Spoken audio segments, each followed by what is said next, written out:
مولاي صل وسلم دائما أبدا على حبيبك خير الخلق كلهم. مولاي صل وسلم دائما أبدا على حبيبك خير الخلق كلهم. مولاي صل وسلم دائما أبدا. ونصلي ونسلم على رسوله الكريم. اما بعد فاعوذ باللہ من الشیطان الرجیم. بسم اللہ الرحمن الرحیم. سبحان الذی اسریٰ بعبدہ لیلا من المسجد الحرام الی المسجد الاقصی الذی بارکنا حولہ لنریہ من آیاتنا انہ هو السمیع البصیر. صدق اللہ العلی العظیم وصدق رسولہ النبی الکریم ونحن علی ذلک لمن الشاہدین والشاکرین والحمد للہ رب العالمین. حضرات گرامی، اللہ رب العزت نے ان گنت مخلوق کو پیدا کیا ہے کہ آج تک انسان ان کو شمار نہیں کر سکا ہے، لیکن تین بڑی اس کی مخلوقات ہیں جن کا ذکر عام ہوتا ہے، جن میں اس نے نور سے فرشتوں کو پیدا کیا، اس لیے انہیں نوری مخلوق کہا جاتا ہے. اس نے نار سے، آگ سے جنات کو پیدا کیا، اس لیے انہیں ناری مخلوق کہتے ہیں. اور خاک سے انسان کو پیدا کیا، اس لیے اسے خاکی مخلوق کہا جاتا ہے. ہر مخلوق کو کوئی نہ کوئی اللہ تعالیٰ نے چیز عطا کی جو دوسرے سے اسے مختلف اور منفرد بناتی ہے، لیکن اپنی ساری مخلوقات میں حضرت انسان کو فضیلت اور مقام اور مرتبہ دیا ہے. وَلَقَدْ كَرَّمْنَا بَنِي آدَمَ. قرآن کہتا ہے ہم نے بنی آدم کو ساری اپنی مخلوقات پر فضیلت دی ہے. اس لیے یہاں یہ ذہن میں رکھیے گا، علماء کہتے ہیں کہ اللہ نے ہر چیز پر انسان کو فوقیت، عظمت اور وقار عطا کیا ہے. ہر چیز انسان کے لیے بنائی گئی ہے، جو بھی کائنات میں ہے وہ انسان کے لیے ہے. قرآن جگہ جگہ اس کا ذکر کرتا ہے کہ ہم نے سخر لکم، ہم نے تمہارے لیے ہر چیز کو مسخر کر دیا ہے. سورج نکلتا ہے، روشنی دیتا ہے، دن نکلتا ہے، تم نئی توانائی کے ساتھ اپنے کاروبار حیات میں مصروف ہو جاتے ہو، رزق کماتے ہو، محنت کرتے ہو. سورج کی تمازت سے، سورج کی حرارت سے تمہاری فصلیں پکتی ہیں، جو اجناس تم کھاتے ہو تمہاری خوراک کا ذریعہ بنتی ہیں. اگر نہ نکلے تو تمہاری فصلیں نہ تیار ہو سکیں. اسی طرح جب دن بھر میں تم محنت کر کے تھک جاتے ہو تو رات تمہارے لیے بنائی ہے کہ تمہیں اپنی آغوش میں لے لیتی ہے، سلا دیتی ہے. تم اپنی کھوئی ہوئی توانائی دوبارہ بحال کر لیتے ہو رات کو سو کر، اور رات کو چاند کو طلوع کرتے ہیں. چاند بھی تمہارے لیے بنایا ہے کہ اس کی دلاویز روشنی پھولوں میں مہک اور خوشبو پیدا کرتی ہے، جسے تم اپنے گلشن میں سجاتے ہو، جس کی خوشبو سے تم اپنے دور و بام کو مہکاتے ہو. درخت بنائے جن پر پھل لگتا ہے جسے تم کھاتے ہو. کتنے جانور ایسے بنائے جن کا گوشت تم کھاتے. یعنی کائنات کی ہر چیز کو انسان، ندی، نالے، پہاڑ انسان کے لیے کام آتے ہیں. زمینوں کو سیراب کرتے ہیں، بستیوں کو آباد کرتے ہیں، انسان کی، جانور کی پیاس بجھاتے ہیں. ہر چیز انسان کے لیے پیدا کی ہے. اس لیے علماء کہتے ہیں اگر کوئی شخص، یہ چھوٹی چیزیں ہیں، اگر ان کی خاطر اپنی زندگی کو برباد اور تباہ کرتا ہے تو اس سے بڑا ظالم کوئی نہیں. چند سکوں کی خاطر، چند گز زمین کے لیے، کسی جانور کے لیے، کسی جائیداد کے لیے وہ اپنی یا اپنے کسی کی جان کو بھی لیتا ہے تو اس سے بڑا ظالم کوئی نہیں، کیونکہ وہ تو تمہارے لیے پیدا کی گئی تھی. تم تو اعلیٰ اور رفع ہو، تم کس کی خاطر اپنی زندگی برباد کر رہے ہو؟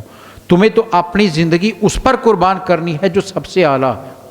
والا وما خلقت الجن والانس الا لیعبدون، قرآن واضح کر دیا تمہیں تخلیق کرنے کا مقصد یہ ہے کہ تم میری بندگی کرو، میری عبادت کرو۔ انسان کو رب کی عبادت کے لیے پیدا کیا گیا، نہ کہ دنیا کی چیزوں کے پیچھے بھاگنے کے لیے۔ یہ تو انسانی زندگی کی آگے بڑھانے کے لیے اس کے کچھ سامان ہیں جس سے وہ اپنی زندگی کو آگے لے کر جاتا ہے، سب کچھ یہ دنیا نہیں ہے۔ یہ تو دنیا، نبی صلی اللہ علیہ وسلم فرمایا دنیا تو ایک پڑاؤ ہے، کن فی الدنیا کا انک غریب او عابر السبیل او کما قال رسول اللہ صلی اللہ علیہ وسلم۔ آپ نے فرمایا دنیا میں یوں رہو جیسے کوئی اجنبی رہتا ہے یا کوئی مسافر رہتا ہے، دل لگا کر نہیں بیٹھتا، وہ سب کچھ لے کر نہیں چلتا، وہ کہیں کچھ دیر کے لیے جاتا ہے تو چند چیزیں ضروری لے جاتا ہے، سب کچھ ساتھ نہیں لے کر جاتا۔ فرمایا اصل منزل تو تمہاری وہ ہے، گھر تمہارا وہ ہے، یہاں تو کچھ دیر کے لیے آئے ہو، واپس ادھر ہی جانا ہے تم نے۔ تو انسان کو اپنے سے اعلیٰ و عرفہ ذات پر زندگی کو قربان کرنا ہے۔ انسان کو اللہ نے کتنی چیزیں اسے نوازا، ایسی ایسی جو باقی کسی مخلوق کو نہیں دی۔ یہ نطق کو دیکھ لیجیے آپ، قوت گویائی کسی مخلوق کو نہ دی، انسان کو دی ہے۔ اپنے ضمیر کا اظہار کر سکتا ہے، وہ اپنا دکھ بیان کر سکتا ہے، وہ اپنی بات دوسرے تک پہنچا سکتا ہے۔ یہ انسان کو شرف دیا ہے کہ اسے باقیوں سے مختلف پیدا کیا ہے۔ اور خود قرآن کہتا ہے کہ ہم نے تمہیں بہترین وجود دیا ہے، لقد خلقنا الانسان فی احسن تقویم، بہترین تمہارا قد کاٹ، شکل و صورت، شباہت اس سے بہتر کسی اور کو نہیں دی ہے۔ تو انسان کو خوبیوں سے نوازا، انسان کو اپنے انعامات سے نوازا، اور پھر ان میں وہ وجود جنہیں اس نے اپنا بنا لیا ہے، جنہیں نبی اور رسول منتخب کر لیا ہے، ان کی شان اور مرتبہ ان سے مختلف ہے، وہ ان سے سوا ہیں۔ ہر نبی کو عظمتیں دی گئیں، ہر نبی کو شان دی گئی، ہر نبی کو وہ انعامات دیے گئے جن کا عام انسان تصور بھی نہیں کر سکتا۔ اور جو سارے نبیوں کا سردار ہے، جو امام الانبیاء بن کر آئے ہیں، ان کی تو شان سب سے مختلف ہے، سب سے جدا ہے، سب سے بڑھ کر عطا کی گئی ہے۔ ہر چیز میں کمال آپ کو دیا گیا، ہر چیز میں آپ کو وہ کچھ دیا گیا جو کسی اور کے حصے میں نہیں آیا۔ بلکہ علماء لکھتے ہیں کہ ہر نبی کو معجزات دے کر بھیجا گیا، کوئی ایک معجزہ لے کر آیا، کوئی دو لے کر آیا، کوئی 9 معجزات لے کر آیا۔ موسیٰ علیہ السلام کا ذکر کرتا ہے قرآن، مختلف معجزات دے کر بھیجا گیا، لیکن ذات رسالت مآب صلی اللہ علیہ وسلم کو سراپا معجزہ بنا کر بھیج دیا۔ آپ کا پورا وجود ہی معجزہ بنایا گیا، باقی معجزے لے کر آئے، آپ معجزہ بن کر آئے ہیں۔ یہ فرق ہے نبی صلی اللہ علیہ وسلم میں اور باقی انبیاء کرام میں، اس لیے آپ امام الانبیاء ہیں۔ اور علماء تو یہاں تک کہتے ہیں ہر نبی کو جو معجزہ دیے گئے ہیں وہ سارے اگر ایک وجود میں دیکھنے ہوں تو ذات رسالت مآب صلی اللہ علیہ وسلم، حسن یوسف، دم عیسیٰ، ید بیضا داری، کیا خوبصورت بات کہی ہے کہ حسن یوسف کی مثالیں دی جاتی ہیں۔ قرآن بیان کرتا ہے کہ ان کے حسن میں جمال اتنا تھا کہ ان کی انگلیاں کٹ گئیں، زنان مصر کی خبر بھی نہیں ہوئی، اتنا حسن ان کا تھا۔ لیکن وہ بھی تو خیرات در مصطفیٰ سے لیتے ہیں۔ نبی صلی اللہ سے فرمایا میرے وجود پر، میرے چہرے پر، فرمایا میرے حسن پر اللہ نے 70,000 حجاب ڈالے ہوئے ہیں، اگر ایک بھی اٹھا دوں تو کائنات اس کو برداشت ہی نہیں کر سکتی۔ وہ ایک چہرہ، اتنے 70,000 پردوں کے پیچھے چہرے کو دیکھ کر صحابی کیا کہتے ہیں، حضرت جابر سے پوچھ لیتے ہیں، بارہا روایت سنی لیکن ایمان کو تازہ کرتی ہے۔ آپ فرماتے ہیں نبی صلی اللہ علیہ وسلم گھر سے تشریف لائے، 14ویں رات تھی، چاند پوری آب و تاب سے چمک رہا تھا، گھر سے آمنہ کا چاند نکل آیا۔ حضرت جابر کے الفاظ کسی محدث کے نہیں ہیں، کسی ولی کے نہیں ہیں، کسی ولیوں کے سردار کے بھی نہیں ہیں، یہ اس کے الفاظ ہیں جو در رسول پر بیٹھا رہا ہے، میرے نبی کے چہرے کو دیکھا ہے، صحابی بنا ہے، ایمان کی حالت میں دیکھا ہے۔ حضرت جابر کہتے ہیں آپ گھر سے تشریف لائے، کہتے میں کبھی آپ کے چہرے کو دیکھتا، کبھی چاند کی طرف دیکھتا۔ ساتھی نے کہا پھر جابر کیا فیصلہ کیا تمہارے دل نے؟ حضرت جابر کا جملہ سنیے، آپ نے فرمایا خدا کی ذات کی قسم میں نے آسمان کے چاند کو بھی دیکھا، آمنہ کے چاند کو بھی دیکھا، لیکن میرے دل نے فیصلہ یہ کیا کہ آمنہ کے چاند کا حسن سب سے دوبالا، وہ کمال حسن ہے، کسی اور کو نہیں ملا۔ حسن یوسف، موسیٰ حضرت یوسف علیہ السلام کو حسن دیا ہے، کمال ہے، ہم اعتراف کرتے ہیں کہ رب نے عطا کیا، لیکن جو حسن میرے نبی کو عطا کیا ہے اس کی تو کوئی مثال نہیں ہو سکتی۔ حسن یوسف، انہیں یوسف علیہ السلام کو حسن بھی تو آپ کی خیرات ملا ہے۔ حسن یوسف، اور کیسا چہرہ ہے، قربان جائیں، یہی کہا تھا نجران کے عیسائیوں نے، چہرے کی چمک اور دمک دیکھ کر کیسا خوبصورت چہرہ جھوٹے کا ہو ہی نہیں سکتا۔ بلکہ خوبصورت روایت یاد آئی، آپ کی بات تو کہاں انسان بیان کر سکتا ہے شان کو۔ حضرت امام محمد، امام اعظم ابو حنیفہ علیہ الرحمہ کے دو بڑے شاگرد ہیں، امام ابو یوسف اور امام محمد، جنہیں صاحبین کہا جاتا ہے فقہ کی زبان میں۔ امام محمد کے بارے میں کہ بہت خوبصورت وجود تھا، بڑی چہرے پر چمک تھی ان کے۔ کہتے ہیں کہ عیسائیوں نے کچھ سوالات بادشاہ کے دربار میں اٹھائے کہ ہمیں ان کے جوابات دو۔ آپ نے کہا امام محمد کو بلاؤ۔ بادشاہ وقت نے طلب کیا کہ ان کے سوالوں کے جواب دو۔ آپ گھر میں تھے، آپ نے کہا میں آتا ہوں۔ وہ انتظار میں تھے، اب گھر سے تشریف لائے۔ جب دربار میں داخل ہوئے تو ان کے جو عیسائی تھے انہوں نے پوچھا یہ کون ہیں؟ تو انہیں بتایا گیا یہی تو ہمارے امام ہیں جو تمہارے سوالوں کے جواب دیں گے۔ ان کا ان کا نام کیا ہے؟ ان کا ان کا نام محمد ہے۔ تو اس عیسائیوں کے سربراہ کا جو سب کا بڑا تھا اس کا جملہ ہے، اس نے کہا اگر چھوٹے محمد کا حسن یہ ہے تو بڑے کا کیا عالم ہو۔ حسن یوسف، دم عیسیٰ، ارے ان کے حسن کی کون مثال دے سکتا ہے؟ ان کے حسن کو کون بیان کر سکتا ہے؟ حضرت حسان تو کہتے ہیں آپ جیسا حسین تو کسی ماں نے جنا ہی نہیں، بات ہی ختم کر دی۔ حسین تو تب ہو اگر کوئی پیدا کیا گیا ہو۔ کیا سبیر رحمانی نے تو کمال کر دیا تھا، اس نے کہا کہ یا رسول اللہ صلی اللہ علیہ وسلم، انہیں خلق کر کے نازاں ہوا خود ہی دست قدرت۔ رب نے آپ کو بنایا، آپ کو تخلیق کیا، اور آپ کے وجود کو دیکھ کر رب خود ہی ناز کر رہا ہے۔ انہیں خلق کر کے نازاں ہوا خود ہی دست قدرت، کوئی شاہکار ایسا کبھی تھا نہ ہے نہ ہوگا۔ ایسا حسن و جمال والا کوئی نہیں ہو سکتا جو حسن آپ کو عطا کیا ہے۔ تو شاعر کہتا ہے حسن یوسف، دم عیسیٰ، عیسیٰ علیہ السلام کو یہ معجزہ دیا گیا کہ آپ دم کر کے پھونک مارتے تھے تو مردہ زندہ ہو جاتا تھا، انسانی وجود جو مر چکا ہے وہ زندہ ہو جاتا تھا۔ اور میرے سرکار کو کیا عطا کیا؟ ابو جہل جو سب سے بڑا دشمن ہے خود کنکریاں اٹھا کر لاتا ہے، مٹھی ابو جہل کی ہے، پتھر ہیں بے جان ہیں جن میں کبھی زبان ہو ہی نہیں سکتی، زندگی کی رمق بھی نہیں ہے، وہ لے کر آیا اور کہتا ہے محمد صلی اللہ علیہ وسلم بتائیے میری مٹھی میں کیا ہے؟ آپ مسکرائے، کہا چچا میں بتاؤں یا یہ بتائے میں کون ہوں؟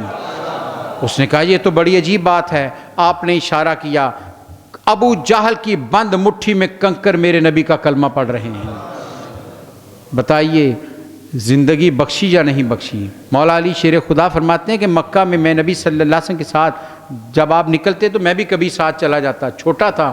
کہتے ہیں مجھے یاد ہے اب تک جو بھی پتھر اور جو بھی درخت سامنے آتا میرے نبی کو سلام پیش کرتا تھا۔ حسن یوسف، دم عیسیٰ، ید بیضاداری، موسیٰ علیہ السلام کو وہ ہاتھ کا معجزہ دیا تھا کہ بغل سے نکالتے تو 14ویں کی رات کی طرح چمکتی تھی ہتھیلی ان کی۔ یہ معجزہ تھا موسیٰ علیہ السلام کا۔ اور یہاں کیا ہے؟ ارے جس کے وجود پر آپ ہاتھ رکھ دیں وہی مہکنے لگتا ہے، وہی چمکنے لگتا ہے۔ یہ روایت آپ نے پہلے بھی سنی کہ وہ صحابی کہتے رات کو نکلنے لگے تو روشنی نہیں تھی، ڈر گئے کہ کیسے جائیں گے۔ سرکار نے کہا کہاں گھبرا رہے ہو؟ ارے اس دربار میں آئے جہاں سے تو روشنیاں بانٹی جاتی ہیں۔ درخت کی ٹہنی پکڑی، یوں گما کر ان کو دی۔ وہ صحابی کہتے ہم نے اپنے آگے کی تو وہ چمک رہی تھی جیسے روشنی ہوتی ہے، روشنی نکل رہی تھی، اور آگے جا کر جب دائیں بائیں ہونے لگے تو درمیان سے 2 حصے کیا تو دونوں ہی چمک رہی تھی۔ یہ وجود ہے نبی صلی اللہ علیہ وسلم کا، ہر چیز کمال عطا کی ہے اس نے یوسف، دم عیسیٰ جد بیزاداری، آنچ خوباں ہمدارن تو تنہا داری۔ ارے سارے نبیوں کے معجزات ایک وجود میں دیکھنے ہیں تو سرکار کے وجود کو دیکھ لو، سارا وجود معجزہ بنا کر بھیجا ہے۔ لیکن یہ بھی ذہن میں رکھیے، معجزے کی تعریف یہ ہے کہ یہ مطالبے پر دکھایا جاتا ہے۔ معجزہ ہمیشہ نبی دکھاتا ہے اور امت کے مطالبے پر دکھاتا ہے، اور جب دکھاتا ہے تو لوگ اس کو دیکھتے ہیں۔ موسیٰ علیہ السلام جا رہے تھے قوم کے ساتھ، پانی ختم ہو گیا، قرآن پڑھیے آپ، تو انہوں نے کہا اے موسیٰ پانی نہیں ہے، آپ نے اپنا عصا پتھر پر مارا، قرآن کہتا 12 چشمے پھوٹ پڑے۔ ساری قوم نے دیکھا 12 چشمے پھوٹے۔ صالح علیہ السلام سے مطالبہ کیا گیا، آپ نے پہاڑ کی طرف اشارہ کیا، ایک زندہ اونٹنی اس سے نکل آئی، قوم نے دیکھا ہے۔ معجزہ دکھایا جاتا ہے۔ نبی صلی اللہ علیہ وسلم نے جب چاند کو 2 ٹکڑے کیا، سارا مکہ دیکھ رہا تھا، سارا مکہ دیکھ رہا تھا۔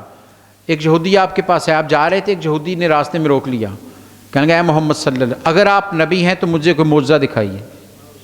آپ نے کہا اس وقت تمہیں کیا دکھاؤں معجزہ؟ آپ نے ادھر ادھر دکھا، ایک درخت تھا کھجور کا، آپ نے فرمایا اگر میں اس کو اشارہ کروں اس کے خوشہ آ جائے؟ اس نے کہا جی دکھائیے۔ آپ نے اشارہ کیا تو کھجوروں کا خوشہ ٹوٹ کر سرکار کی بارگاہ میں آ گیا۔ اس نے دیکھا، آپ نے کہا کیا تسلی ہو گئی؟ اس نے کہا جی بالکل تسلی ہو گئی۔ آپ نے اشارہ کیا، وہ واپس چلا گیا، وہ شخص ایمان لے آیا۔ معجزہ دکھایا جاتا ہے، دیکھتے ہیں لوگ۔ کنکر نے کلمہ پڑھا، ابو جہل نے سنا، لیکن ایک معجزہ سرکار کا ایسا بھی ہے جسے کسی انسانی آنکھ نے نہیں دیکھا ہے، کسی نے نہیں دیکھا۔ یہ معجزہ فقط اور فقط زبان مصطفیٰ کی عظمت کا اظہار ہے، آپ کی زبان کی صداقت کی دلیل بن کر آیا ہے کہ اس وجود کو ماننا ہے تو یوں ماننا ہے کہ یہ جو کہہ دیں اسے تسلیم کر لو، تمہیں نظر آئے یا نہ آئے، تم دیکھو یا نہ دیکھو، تمہاری عقل مانے یا نہ مانے، لیکن جو اس زبان حق سے نکل آئے اسے تسلیم کر لو کہ ہوتا وہ ہے جو آپ ارشاد فرماتے ہیں۔ معراج نبی صلی اللہ علیہ وسلم کی عظمتوں کا وہ حوالہ ہے کہ جس میں کوئی اور گواہ نہیں ہے، فقط میرے نبی نے خود بتایا ہے، میں دیکھ کر آیا ہوں۔ پورا مکہ آباد ہے، اور رات کے پچھلے پہر کروایا ہے، اور تاریخ بھی 27ویں ہے کہ چاند بھی غائب ہو جائے، چاند بھی نہیں ہے۔ وہ مولانا ظفر علی خان نے بڑی خوبصورت بات کہی تھی، وہ کہتے ہیں کہ چھپ کے بیٹھا ہے سرے شام کسی گوشے میں۔ آج چاند نہیں ہے، 27 کو چاند نہیں ہوتا، چھپ کے بیٹھا ہے سرے شام کسی گوشے میں، تاب نظارہ نہیں رکھتا قمر آج کی رات۔ آج چاند نظر ملانے کے قابل نہیں ہے، اپنا چہرہ چھپا گیا کہ آج کائنات کا سب سے بڑا چاند طلوع ہو رہا ہے۔ چاند بھی چھپ گیا ہے، کہکشاں جلوہ فشاں ہے کہ اسی رستے سے۔ آج تو چاروں طرف رب نے چاندنی بچھا دی ہوئی ہے، ستاروں کی روشنی ہے، کہکشاں جلوہ فشاں ہے کہ اسی رستے سے، ہونے والا ہے محمد کا گزر آج کی رات۔ اس رات میں کائنات کے دولہ کا گزر ہونے والا ہے، اس لیے چاندنیاں بچھا دی گئی ہیں، چاند بھی غائب کر دیا گیا۔ فرمایا کوئی زمینی حوالہ ہم نے نہیں رکھنا، کسی انسان کو گواہ نہیں بنانا، اب ماننا ہے تو زبان مصطفیٰ کو مانو۔ معراج نے 2 حصوں میں تقسیم کر دیا انسانیت کو۔ نبی صلی اللہ علیہ وسلم روایت ہے کہ آپ تشریف لائے صبح کے وقت حتیم میں، تو آپ بیٹھے، روایت ہے کہ آپ سوچ رہے ہیں کہ یہ میں واقعہ بیان کروں، لوگ تو پہلے نہیں مانتے، یہ تو واقعہ بالکل مختلف ہے۔ کہتے اتنی دیر میں ابو جہل آ گیا، بندہ بہت تیز تھا، کایا انسان تھا بہت، دیکھ کر کہنے لگا ہے محمد صلی اللہ علیہ وسلم، لگتا ہے کوئی نئی چیز آپ کے پاس ہے۔ آپ نے فرمایا ہاں ایک نیا واقعہ ہے۔ اس نے کہا بتائیے۔ آپ نے کہا یوں ہوا رات کہ میں اپنے گھر میں سویا، رات تو رات بیت المقدس گیا، واپس بھی آیا اور یہاں بیٹھا ہوں تمہارے سامنے۔ اس نے کہا راتوں رات آ بھی گئے؟ فرمایا آ بھی گیا ہوں۔ اس نے فوری تردید نہیں کی، اس نے کہا اگر یہی بات کہ آپ سارے لوگوں کے سامنے کہہ سکتے ہیں؟ فرمایا سب کو بتاؤں گا۔ اس نے آوازیں دینی شروع کر دی، قریش کے سرداروں کو بلانا شروع کر دیا، ایک ایک کا نام زور زور سے پکار ہے، سارے آؤ۔ لوگ اکٹھے ہو گئے، کہنے لگا ہے محمد آپ بتائیے جو کہہ رہے تھے، اور ان سے کہنے لگا سنو یہ کیا کہتے ہیں۔ لوگوں نے کہا کیا فرما رہے ہیں آپ؟ تو نبی صلی اللہ علیہ وسلم نے وہی بات کہی کہ میں راتوں رات گیا بیت المقدس سیر کی، واپس آ گیا، رات ختم بھی نہیں ہوئی۔ لوگ حیران ہو گئے، یہ کیسے ممکن ہو سکتا ہے؟ ایک شخص بھاگا ہوا ابو بکر صدیق کے پاس چلا گیا، وہ گھر میں تھے، اور جا کر کہنے لگا اے ابو بکر تمہارے دوست نے یہ کہا ہے کہ میں راتوں رات بیت المقدس گیا، واپس بھی آ گیا، کیا تم مانتے ہو؟ آپ نے فرمایا انہوں نے کہا ہے۔ اس نے کہا بالکل سچی بات ہے، تمہارے دوست نے کہا۔ تو ابو بکر صدیق نے فرمایا کہ ہاں پھر میں تصدیق کرتا ہوں، انہوں نے سچ کہا ہے۔ علماء لکھتے ہیں اس دن سے آپ کو صدیق کا خطاب عطا کر دیا گیا۔ ایک روایت ہے کہ نبی صلی اللہ علیہ وسلم واپس آ رہے تھے تو جبریل سے کہا جبریل یہ واقعہ کون مانے گا، کون اس واقعے کی تصدیق کرے گا؟ ابھی آپ زمین پر نہیں آئے، روایت کہتی راستے میں جبریل سے پوچھا تو جبریل نے کہا یا رسول اللہ آپ کا یار صدیق کہے گا اس کی تصدیق۔ آج سے ان کو صدیق کا خطاب ملنے والا ہے کہ وہ تصدیق کریں گے۔ جس نے مان لیا وہ ابو بکر صدیق کی صف میں آ کر صدیق بن گیا، اور جس نے انکار کر دیا وہ ابو الحکم ہو کر بھی ابو جہل بن گیا، جہالت کا باپ بن گیا۔ ادھر صداقت کے امام بن گئے اور وہ جہالت کا باپ بن گیا۔ معراج نے 2 صفوں میں تقسیم کر دیا کہ مانو میرے نبی کی عظمتوں کو، تمہاری عقل مانے یا نہ مانے، لیکن یقین کر لو ہر عظمت میرے رسول کی ہے، ہر شان میرے رسول کی ہے۔ اس لیے اس نے کہا ابو بکر تم مانتے ہو اس چیز کو، اقرار کر رہے ہو؟ تو آپ نے کہا یہ تو بہت چھوٹی بات ہے، وہ اس سے بھی آگے کی بات کہے میں اس کو بھی ماننے کو تیار ہوں، اس سے بھی بڑی بات کہے میں ماننے کو تیار ہوں، کیونکہ وہ اللہ کے رسول ہیں، جو وہ کہتے ہیں وہی سچ ہوتا ہے۔ تو نبی صلی اللہ علیہ وسلم کو وہ عظمت حاصل ہوئی، وہ شان ملی جو کائنات میں کسی وجود کو نہیں ملی، جہاں انسانی عقل دم توڑ دے، جہاں فرشتوں کا سردار اپنی بے بسی کا اظہار کر دے، جہاں ساری مخلوق پیچھے رہ جائے، جہاں کچھ بھی نہ ہو، میرے سرکار وہاں سے بھی آگے چلے گئے تھے۔ اور کہاں تک گئے ہیں؟ قرآن نے چھوڑا نہیں کہ تم سوچتے رہو کہ کہاں گئے، فرمایا کچھ ہم بتا دیتے ہیں، سورہ نجم میں بتا بھی دیا، فرمایا کتنے قریب چلے گئے۔ ثم دنا فتدلی، کبھی ترجمہ پڑھیے اس کا، قرآن کہتا ہے یہ یک طرفہ عمل نہیں تھا کہ آپ ہی نہیں بڑھتے جا رہے تھے، رب بھی اپنی شان کے مطابق آگے بڑھ رہا تھا۔ استقبال تو ہوتا ہی وہ ہے کہ مہمان آئے تو گھر سے نکل کر استقبال کیا جائے، مہمان کو عزت دی جاتی ہے۔ ثم دنا فتدلی فکان قاب قوسین او ادنی، قرآن کہتا ہے اتنے قریب چلے گئے جیسے کمان کے 2 سرے ہوں۔ یہ انسان روز دیکھتا تھا، عرب کے لوگ کمان رکھتے تھے، انہیں خبر تھی کمان کے 2 سرے کتنے قریب ہوتے ہیں، لیکن قرآن نے کہا کہ تم سمجھو گے اتنا فاصلہ رہ گیا، فرمایا نہیں او ادنا، ارے دوڑاؤ عقل کے گھوڑے، اتنے قریب چلے گئے کہ تمہاری عقل بھی سوچ نہیں سکتی۔ قربت کی انتہا ہے جہاں میرے نبی صلی اللہ علیہ وسلم رب کے حضور میں گئے ہیں۔ اس عظیم واقعہ کا قرآن نے ایک آیت میں ذکر کیا ہے جانے کا، اور زمینی سفر کا ذکر کیا۔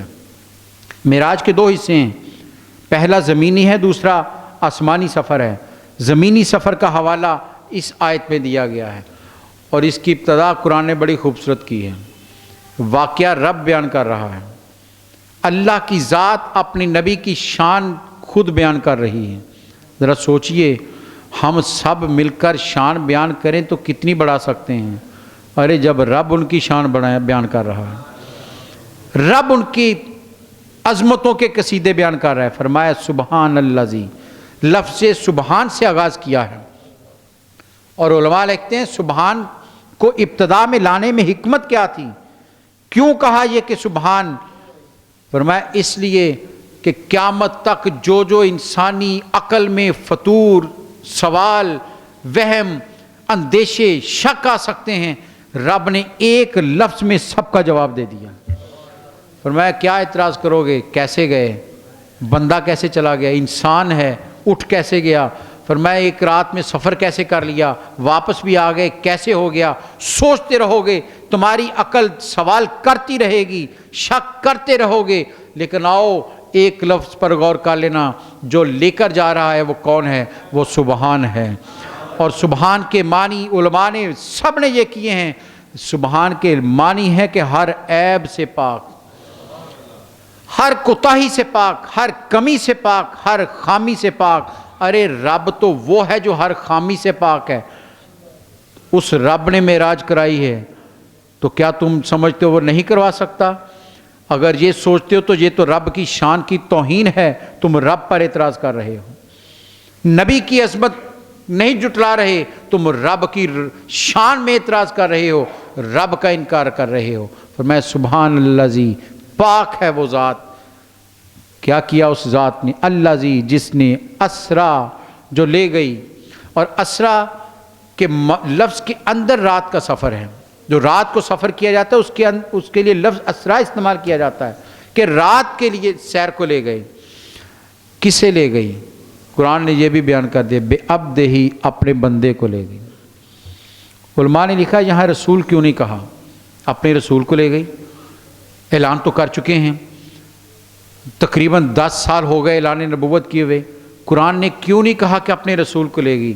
بڑی خوبصورت بات کی قاضی ثناء اللہ پانی پتی تفسیر مظہری میں.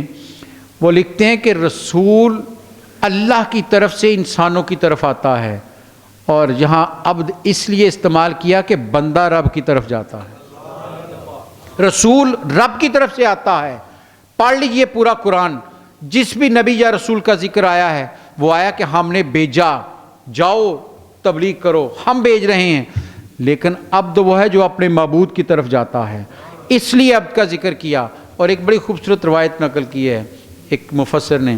وہ کہتے ہیں نبی صلی اللہ علیہ وسلم جب اس حریم ناز میں پہنچ گئے، حریم قدس میں پہنچ گئے، تو رب نے ارشاد فرمایا اے محبوب، اے حبیب، بتاؤ تجھے کس نام سے یاد کروں، کیا نام تمہارا استعمال کروں؟ تو نبی صلی اللہ علیہ وسلم نے اس وقت کہا اے اللہ، میں تیرا بندہ ہوں، مجھے اپنے بندے کی نسبت سے یاد کر لیں. آپ نے ارشاد فرمایا مجھے اپنے بندے کی نسبت سے مجھے یاد کر. تو اس لحاظ سے رب نے یہاں عبد کا لفظ استعمال کیا ہے. اور عبد اکیلا نہیں کہا، عبد ہی کہا ہے. عام بندہ نہیں، ہم سب بندے ہیں، اللہ کے بندے ہیں. لیکن رب نے یہ نہیں کہا کہ بندے کو لے گئی، فرمایا عبد ہی اپنے بندے کو لے گئی. اپنے بندے کو، ہر بندے کو نہیں لے کر گئی. سارے دعویٰ کرتے ہیں اللہ کا بندہ، لیکن بندہ تو وہی ہے، کامل بندہ اس کائنات میں ہے تو نبی صلی اللہ علیہ وسلم کی ذات گرامی.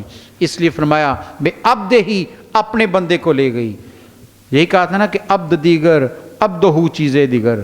عبد اور ہوتا ہے اور عبدہ اور ہوتا ہے. بندہ ہونا اور ہے اور اس کا بندہ ہونا اور ہے.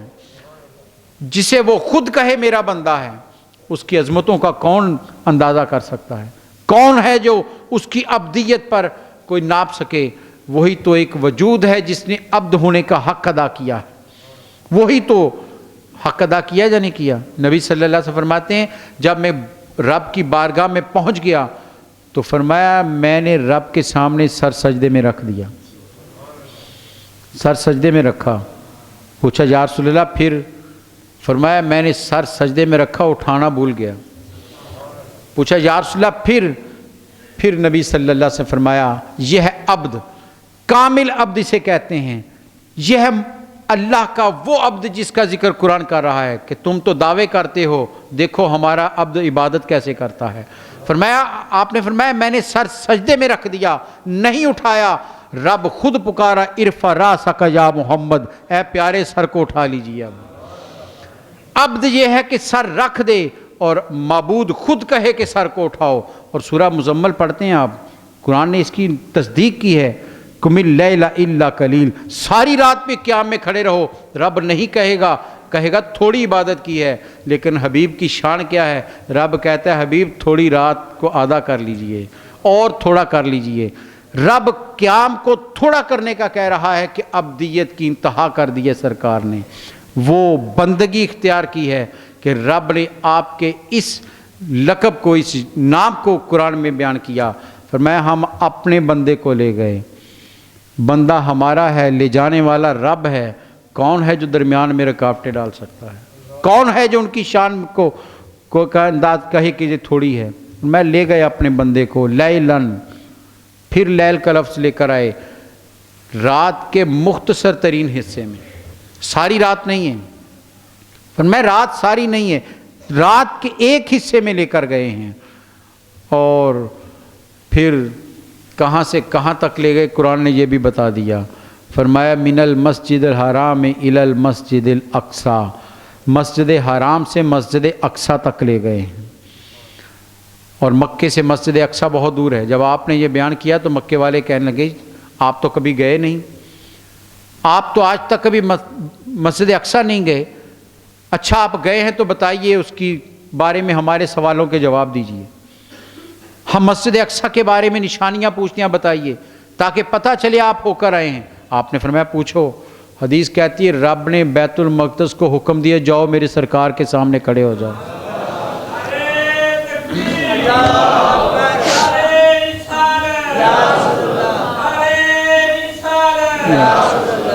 فرمایا جاؤ میرے حبیب کے سامنے کھڑے ہو جاؤ، جو جو کفار پوچھتے ہیں تم وہ رخ اپنا سامنے کرتے چلے جاؤ۔ کفار نے جو جو اس کے بارے میں پوچھا سرکار وہ نظر اٹھاتے بیت المقدس سامنے تھا، ایک ایک چیز کا آپ نے جواب دیا۔ وہ سارے سوچنے لگے بات جواب تو درست ہی ہیں، نشانیاں تو یہی ہیں، اس کا مطلب ہے تصدیق ہو گئی کہ آپ ہو کر آئے ہیں۔ لیکن وہ کہتے ہیں کہ جب دل کفر پر آمادہ ہو تو پھر سامنے سورج چڑھا ہوا بھی نظر نہیں آتا، نہیں مان رہے تھے۔ کہنے لگے اچھا بتائیے کہ اور ہمارا قافلہ تھا وہ کہاں ہے، کب آئے گا؟ آپ نے فرمایا تمہارا قافلہ فلاں تاریخ کو طلوع سورج کے وقت آ جائے گا، اور اس کی نشانی یہ ہے کہ اس کے آگے جو سب سے آگے اونٹ ہے وہ بھورے رنگ کا ہے۔ اب سارے کھڑے ہو گئے، اور تاریخ کہتی ہے جب وہ وقت آیا تو اسی ترتیب سے جو سرکار نے بتائی تھی وہ قافلہ مکے میں داخل ہو رہا تھا۔ رب نے یوں تصدیق کروا دی کہ تمہاری نظروں کے سامنے تمہیں پتہ چلے کہ سرکار لمحوں میں گئے بھی ہیں آئے بھی ہیں۔ ارے تم ان کی رفتار کو جانچ نہیں سکتے، تم نہیں ناپ سکتے میرے محبوب کی رفتار کو، وہ پل میں جہاں چاہیں تصرف کر سکتے ہیں، یہ شان ہے نبی صلی اللہ علیہ وسلم کی۔ تو قرآن کہتا ہے مسجد حرام سے مسجد اقصی تک لے گئے۔ کیوں لے گئے؟ قرآن نے وہ بھی مقصد بیان کر دیا۔ ایسے ہی نہیں تھا کہ چلے گئے اور آ گئے، اچانک گئے بلا مقصد چلا جاتا ہے انسان، پر میں نہیں، ہم ایک خاص مقصد کے لیے لے کر گئے ہیں۔ کیا تھا وہ؟ قرآن کہتا ہے اور مسجد اقصی کیا ہے بارکنا حولہ، وہ جگہ جہاں ہم نے برکتیں نازل کی ہوئی ہیں، چاروں طرف برکات ہیں۔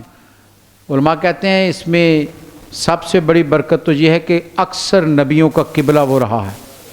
نبی صلی اللہ علیہ وسلم سے پوچھا یا رسول اللہ صلی اللہ علیہ وسلم روئے زمین پر سب سے پہلی مسجد کون سی ہے؟